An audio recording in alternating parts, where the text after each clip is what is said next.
तो hello guys, कैसे हो आप लोग? मतलब ठीक ही होंगे। तो आज के इस वीडियो में हम बात करने वाले हैं हमारी बोरुटो ओपनिंग 11 से रिलेटेड कुछ थ्योरीज के बारे में।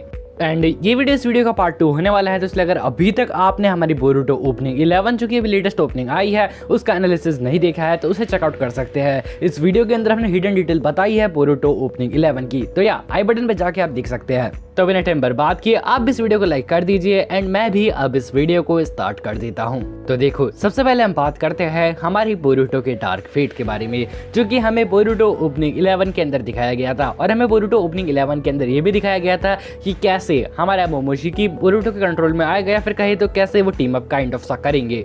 उन सीन्स को देखकर जहां तक मुझे लगता है इसे हम टीम अप तो नहीं कह सकते, बट एक जबरदस्ती का टीम अप जरूर से कह सकते हैं। जैसे कि हम हमारे बोरुटो ओपनिंग 11 के इस सीन को देख ही सकते हैं। इस सीन के अंदर हमारा मोमोशिकी एंड बोरुटो शायद से बात कर रहे होते हैं, और उसके बाद हमारा मोमोशिकी जब बोरुटो से अपनी बात को खत्म करता है तो वो काफी फ्रस्ट्रेटेड सा नजर आता है।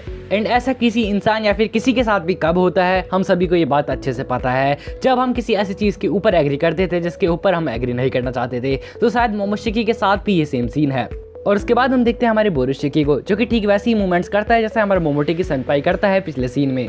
और वो लड़ रहा होता है हमारे कावाकी से, एंड देन हमारा बोरुटो टेक ओवर करता है और वो फुल रेज में होता है, और वो फुल रेज में अटैक कर रहा होता है कावाकी के ऊपर। एंड वो काफी खतरनाक अटैक्स करता है, लिटरली काफी ज्यादा ही खतरनाक। और जहां तक मुझे लगता है वो अटैक में भी रेनबो रासेंगन हो सकता है, जो कि हमें बोरुटो की पिछली ओपनिंग्स के अंदर दर्शाया गया था। और जब भी बोरुटो वो अटैक को यूज करता था तो उससे काफी ज्यादा ही खतरनाक लेवल का डिस्ट्रक्शन होता था, जितना कि हमने पिछली ओपनिंग्स के अंदर देख रखा है। और इस बार भी कुछ अलग नहीं होता है, इस बार भी वही होता है। मतलब यार, इन सब सीन्स को देखकर तो ऐसे लग रहा है भाई इतना खतरनाक तरीके से लड़ रहा है, ये आसपास की जगह तो पूरी तबाह हो गई होगी। और अगर ये ऐसा ही हमारे विलेज के अंदर लड़ना स्टार्ट कर दिए तो विलेज का ऐसा हाल होते देर नहीं लगेगी।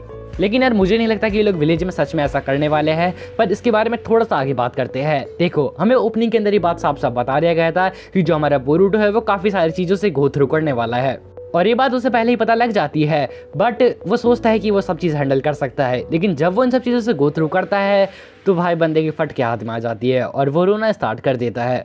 लाइक नरूटो से दूर चला जाता है, जो कि हमें लिटरली काफ़ी सारी ओपनिंग्स में बहुत बार दिखाया गया होगा, बट इस ओपनिंग के अंदर हमें ये एक और बार दिखा दिया गया है। तो एक बात सिंपल होने वाली है कि भाई सच में सभी लोग हमारे बोरुटो से दूर जाने वाले हैं।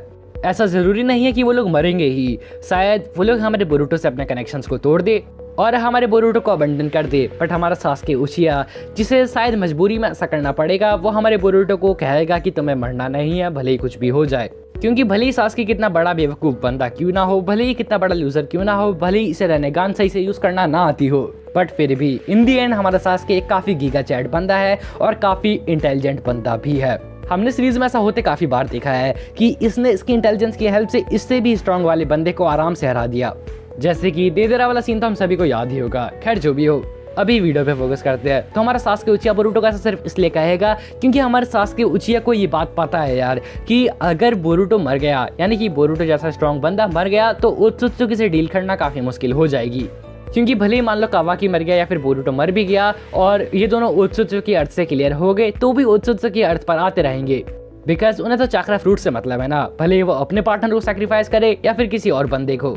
तो इन सब चीज़ों को सोचने के बाद हमारा सासुके बोरुटो से कहेगा कि कुछ भी हो जाए तुम्हें जिंदा रहना होगा, और हमारा बोरुटो ऐसा ही कर रहा है। लेकिन अब बात आती है कि भाई ये दोनों एक दूसरे की इतनी जान के दुश्मन क्यों बने हुए हैं, मतलब एक दूसरे के ऊपर इतने जानलेवा खतरनाक अटैक क्यों कर रहे हैं ये लोग, और बोरुटो की इतनी किलसी हुई क्यों है, और वहीं पर कावाकी मतलब अलग ही गीगा चैट बना हुआ है स्टिल। सो देखो, इसके बारे में मुझे ज़्यादा कुछ पता नहीं है, लेकिन मुझे लगता है कि ये दोनों आपस में बस इसलिए लड़ रहे हैं क्योंकि इनके आइडियाज़ एकदम अपोजिट है किसी बात को लेकर। अब वो बात कुछ भी हो सकती है, शायद 5 विलेजेस ने कुछ चिल करी होगी, या फिर नरूटो ने कुछ चिल करी होगी, या फिर हमारे लीफ विलेज ने ही कुछ चिल करी होगी। एंड हमारे कावाकी गीगा चैट बंदा कुछ और ही करना चाहता होगा, और वहीं पर हमारा बोरुटो कुछ और ही, और ये दोनों ही इनके मतलब जो बातचीत है उनसे डिसएग्री करते हैं, जो कि हमें बोरुटो एपिसोड 255 के अंदर फोरशैडो कर दिया गया था। लाइक जब इकादा की बात आती है, हमारा बोरुटो कहता है कि मैं इकादा को बचाऊंगा, बट कावाकी कहता है उसे सज़ा मिलनी चाहिए क्योंकि वो एक क्रिमिनल है, और वहाँ पर भी ये सेम बातचीत होती है, बट ये दोनों लड़ते नहीं हैं। एंड शायद वैसी सी सेम कंडीशन इस वक्त बन गई होगी, और अब हमारा बोरुटो वहाँ पर जा रहा होगा, बट हमारा कावाकी कहता है कि मैं तुम्हें ऐसा नहीं करने दे सकता। एंड इसीलिए शायद से हमारे बोरुटो एंड कावाकी आपस में इतने खतरनाक तरीके से लड़ रहे हैं। अब वो वजह क्या है, वो वजह काफ़ी बड़ी हो सकती है, वो रीज़न क्या है, वो रीज़न काफ़ी बड़ा हो सकता है। वेल अब तो ये सब मांगा के अंदर ही पता लगेगा। एंड अब कंटिन्यू करते हैं हमारे बोरुटो का डार्क फेट। तो मोमोशिकी ने ये सब ऑलरेडी बता दिया है कि बोरुटो सब कुछ खोने वाला है, और ये सब उसने एक बार नहीं दो बार बता रखा है। लेकिन बोरुटो भाई एकदम मजे मजे में टाल देता है, लाइक वो इस बारे में किसी को नहीं बताता।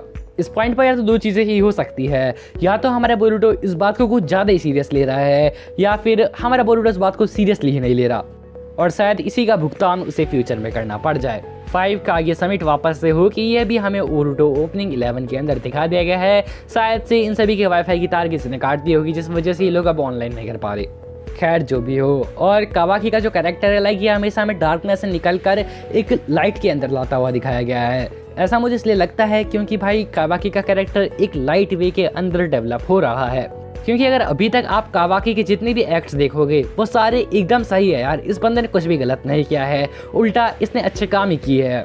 जैसे कि बोरुटो को मारना हो गया, हमारी हिमावारी को बचाना हो गया, ईसीके के आगे गीगा चैट बनना हो गया, जितने भी काम इसने करे हैं सारे एकदम अच्छे ही करे हैं। तो मुझे लगता है इसका कैरेक्टर एक डार्क कैरेक्टर से निकलकर एक लाइट वे में जा रहा है।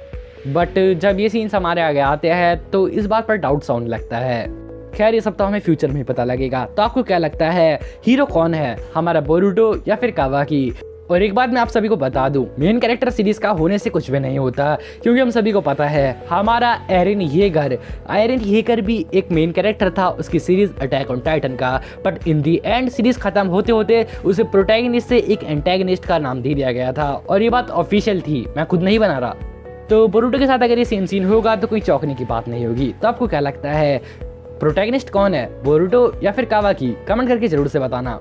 और अगर आप बात करते हो मेरे ओपिनियन की, तो मुझे तो लगता है भाई बोरुटो एक ब्रोकन हीरो है।